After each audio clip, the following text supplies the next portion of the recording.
With the same budget, should you purchase a new launch condo or a resale EC? Say for example, today if you have a budget of about $1.6 million, this will actually mean that you can afford roughly a 2-bedroom in a new launch condo, but in comparison, you will get a sizable 3-bedroom in resale EC. To be honest, you will be hearing that new launches tend to have the first mover advantage and also that extra boost when it comes to profits. But is it really true? In this video, I tracked down many resale transactions comparing between new launch condo purchases and resale EC purchases that were made 3 years back and sold this year to help you find out which will actually be more profitable. Today, I will be running through a few case studies, especially focusing on areas with strong supply of ECs and condos in that area. Why is it important to know is because in this context, there is a lot of times whereby you can find a resale EC with the same amount of budget of a new launch condo. And does it actually affect you in terms of the profits that you are going to make? So the first place that we are going to look at is actually in the Punggol area. These two developments are actually located quite nearby. Punggol is known as a place whereby there is a lot of HDBs and at the same time a strong supply of ECs as well. So in here I have compared these two developments. The first is actually Prive, which is an EC MOP in 2018. At the same time, we are also going to take River House, which is a condo TOP in 2016. During launch day, it is very common to find that ECs will always price much more cheaper and affordable as compared to condo because ECs are actually subsidized executive condos by the government and they tend to be about 10 to 20% cheaper than a new launch condo in terms of prices. So it is very natural for EC to not be able to keep up with condo prices. Take a look at Prive, which is a EC compared to River House, a condo. Even though pre-launch at a much cheaper price, but fast forward to today, prices have already caught up. Prive, which is by right cheaper, actually outperform River House as a whole. Taking you to another neighborhood, which is very similar neighborhood to what Punggol is, comparing between these two projects, which is Riverbank, a condo, Bellewaters and EC. They have 5 years MOP period. So for this EC, the TOP date is actually 2018. Based on age, Riverbank and Bellewaters, they only have 1 year age difference. Similarly, when we look at prices, Bellewaters launched almost 20% cheaper and Bellewaters actually outperformed Riverbank. Taking you to another neighborhood, which is Canberra, and likewise very similar to what Punggol and Sengkang is, it has a very strong supply of EC as well. And in the last 3 years, there was also an influx of new launch condo, which is Commodore and Water Gardens. Let's take a look at the performance of these two, comparing Water Gardens, which was 3 to 4 years ago a new launch condo, and One Canberra, which was resale EC back then. Actually, the buyers who came into this area, they had the choice to buy into a resale EC, which they can collect keys straight away, as compared to a new launch condo, which probably they have to wait 3 to 4 years to collect their keys. In fact, Water Gardens actually just TOP not long ago. Now, in this context, instead of overall transactions, I'm going to deep dive into specific unit types. If you actually like the content which I've been sharing so far, would you take a moment to like and subscribe to my channel? And at the same time, join me on my Telegram channel because this is where sometimes I'll be able to post my real opinions and also update you with possible dropout units. These two comparisons are taken based on buyers who entered at a very similar time period between 2021 to 2022 and sold at a very similar time frame this year in 2025. I only specifically took those transactions whereby buyers have a purchase price of $1 million. Based on One Canberra resale EC, they have very healthy profits ranging from $250,000 all the way up to highest $3,000+ in terms of profit. In comparison, for Water Gardens, the profits actually range from $78,000 all the way up to $185,000. Based on these two comparisons, any buyers were to invest in the resale EC at One Canberra, compared to buying Water Gardens would have profited so much more, and the resale EC would outperform the new launch condo anytime, hands down. So now we want to understand why the resale actually outperform a new launch condo. And here's the thing that most people don't realize. In contrast to what most people say, that new launch condos tend to make more money and always give you that first mover advantage, even when I bring resale buyers to visit places like this, right, there is a huge contrast between a private condo versus a resale EC. And in this comparison, a new launch condo, because it's newer, the entire drive-through entrance, the entire landscaping always tend to be much more attractive. But why is it that in this case, the profits does not actually align with how the landscaping is? As compared to what most people would say, that new launch will always outperform resale, it is not always the case. Because right, when we look at areas like Punggol, Sengkang or Sembawang, we got to understand that most of the times, these areas have a lot of HDBs. And the people who are going to buy into condos, the general demand will naturally come from HDB upgraders who are staying nearby. So what do HDB upgraders care about? Do they actually care about how the landscaping is, or how the condo looks like? Or do they actually care about how the functionality of the layout is as compared to how the fancy facades are? Actually, resale ECs tend to give a better layout and more space, and even though their facade is not as nice, but their facilities tend to be quite similar. So just now, if I were to compare between these two, 3 years back, any buyer who comes into Canberra with a budget of $1 million, this is what they will be seeing and comparing. Take one Canberra, the 3-bedroom, which is 958 square feet, is one of the layout that enjoyed the most amount of profits. So you can see that despite being 958 square feet, it has 3 proper bedrooms, a proper kitchen with household shelter, and the bathrooms actually are proper size and comes with their individual windows. As compared to Water Gardens, for $1 million, they can only possibly buy a 2-bed 1-bath at 646 square feet. And in comparison, this 2-bed 1-bath will definitely not be as livable as what a 3 bedrooms can be. So in this sense, when it comes to a HDB upgrader, it will make much more sense for them to go for a resale EC, because they are actually more commonly families looking to upgrade. So for a family of 4 to squeeze into a 2-bed 1-bath doesn't really make so much sense as compared to buying a resale EC in one Canberra. The biggest takeaway that we can see over here is actually when we come to an area, especially when we are buying into mass market product, private condos don't really have an edge over resale EC, especially when the layout doesn't really make sense. So the most important thing that we want to take note when we are buying into such is we always want to see right where the demand is and make our decision from there. Because highly likely any HDB upgrader, they don't really want to pay extra for a condo logo. In comparison, they will actually see how much value they can get based on their budget. So does that actually mean that new launch condo is not something that you can buy? Does it mean a private condo is not something you should look at? Here's where everybody can get a misconception. There is actually an unfair comparison when we are talking about this. Over here, I actually use an apple-to-apple comparison whereby I'm comparing between a 3-bedroom resale versus a 3-bedroom new launch condo. I'm taking transactions whereby these buyers actually purchased at very similar time and sold at very similar time as well. So you can see that based on apple-to-apple comparison, any buyer who buy a 3-bedroom in a resale EC versus Water Gardens, which is a new launch condo, their profits are actually very similar, ranging from $250,000 all the way up to $300,000+. And in comparison to Water Garden, actually for 3 bedrooms, you can see that they have very similar profits, ranging from 200 plus all the way up to $300,000+. Quick disclaimer before you scold me.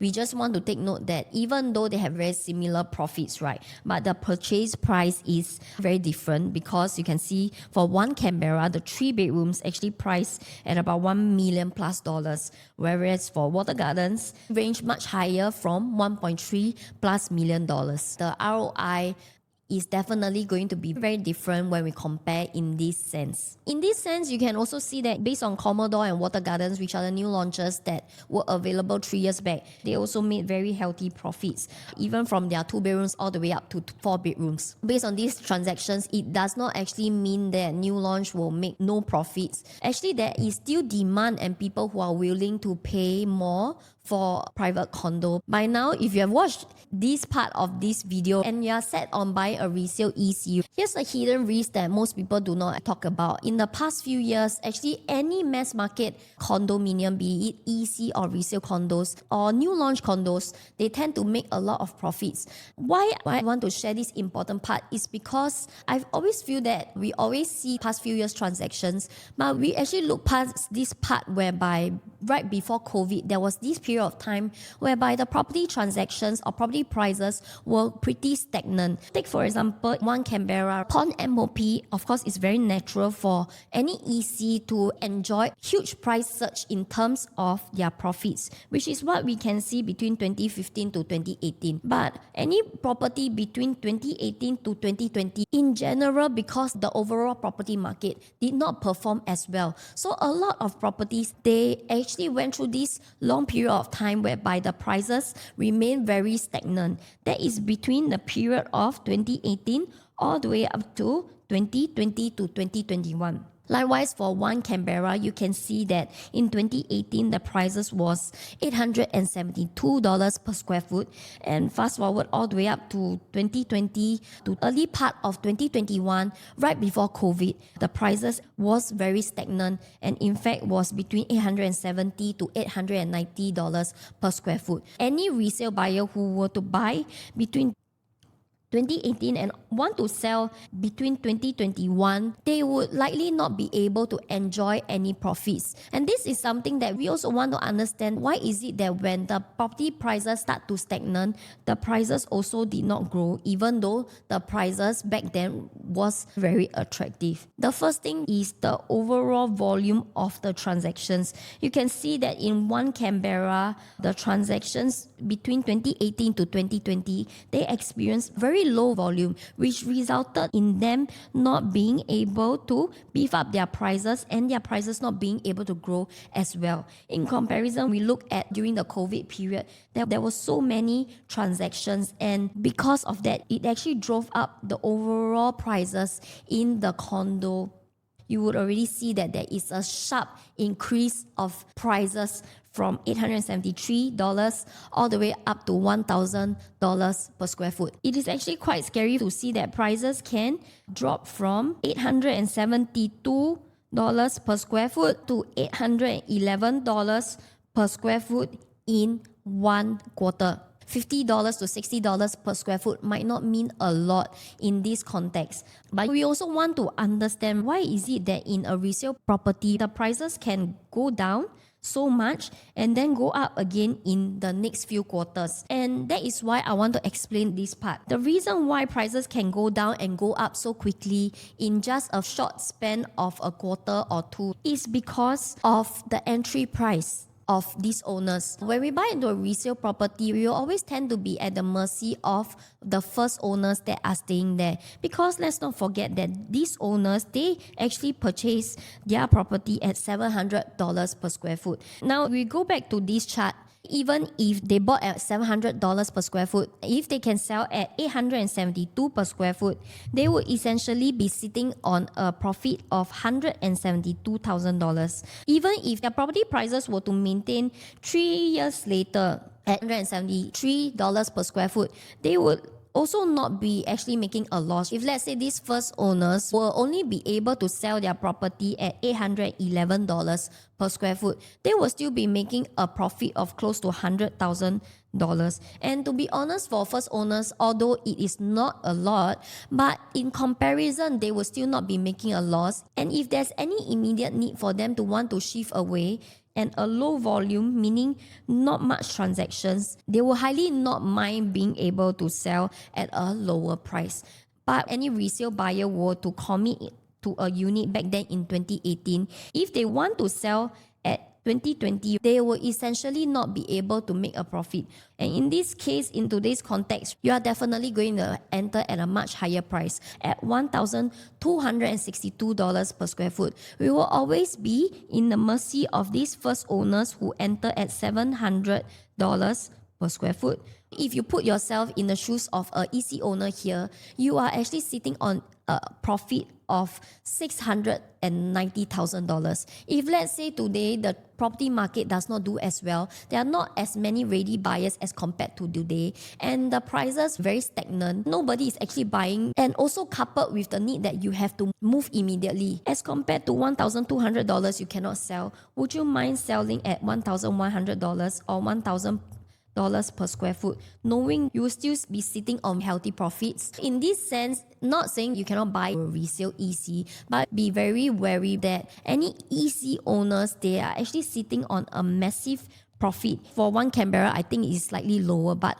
I've seen like the nearby condos such as Vision, such as Brownstone, their profits can go as high as 700,000 all the way up. So these first owners are always sitting on a huge profits, and when there is a drop in transaction volume, they most likely will not mind selling at much lower price in comparisons to possibly a new launch. Take for example Water Gardens, whereby most of the owners actually purchase at roughly about same price of $1,400 per square foot.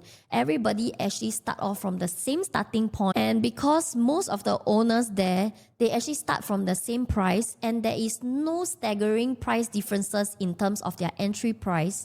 This will drive up the prices much easier as compared to resale condos where there are multiple entry points and prices that were made from first owners, second owners, and multiple owners after that. Which is why we can see that based on Commodore and Water Gardens, it's not that they did not make any profits. You can see that when I take out transactions ranging from 2 bedrooms all the way to 4 bedrooms, right? They themselves also make some profits. Of course, in many transactions, it might not be as much as what a resale EC profit is. But we also have to take into account that COVID actually happened. The overall property market prices increased. There wasn't too much supply during COVID. So there was this huge surge of demand and also not enough housing supply. So this was a very unique scenario and situation that happened that caused the overall prices for the resale EC to actually go up so high. Then comes again, should you buy a resale EC or new launch? To be honest, I have asked clients to focus on resale ECs,